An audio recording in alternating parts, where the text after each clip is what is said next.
নমস্কার বন্ধুরা, নয়নের রান্নাঘরের সবাইকে স্বাগত জানাই। কে আমার মতো এরকম মুরগির ঠ্যাং আর কচকচি খেতে ভালোবাসো?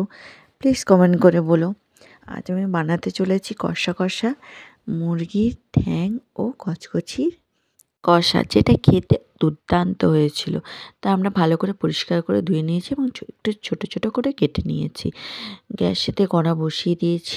তেল দিয়ে আমরা প্রথমে কচকচিটাকে ভালো করে ভেজে নেব।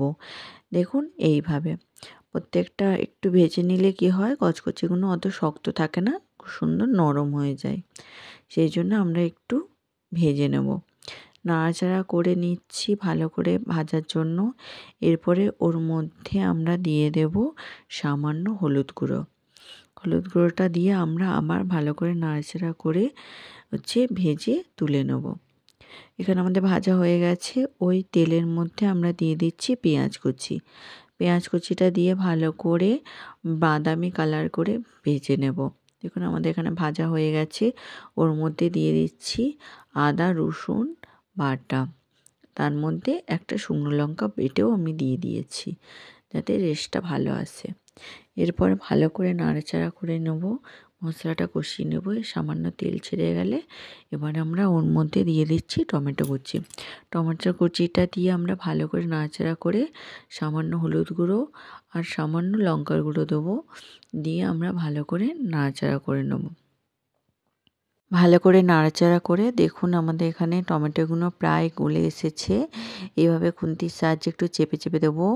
এরপরে আমরা দিয়ে দিচ্ছি 1 চামচ জিরে গুঁড়ো, 1 চামচ ধনে গুঁড়ো দিয়ে আমরা ভালো করে আবার মশলাটার সাথে মিশিয়ে দিচ্ছি। দেখুন এইভাবে ভালো করে আমাদের এখানে মশলাটার সাথে মিশে গেছে। যতক্ষণ না তেল ছাড়ে আমরা একটু নাড়তে থাকবো, আর মশলাটা যাতে আরও কষিয়ে যায়। দেখুন আমাদের এখানে তেল ছেড়ে গেছে।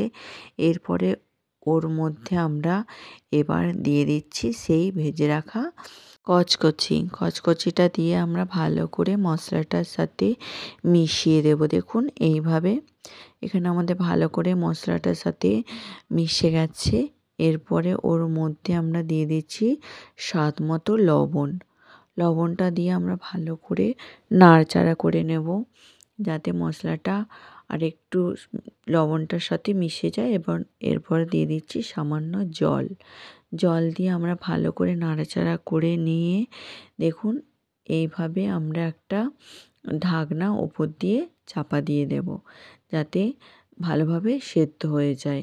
কিছুক্ষণ পরে আমরা ঢাকনা খুলে ওপর দিয়ে ধনেপাতা কুচি ছড়িয়ে দিলেই আমাদের এখানে রেডি হয়ে যাবে কচকচি কষা।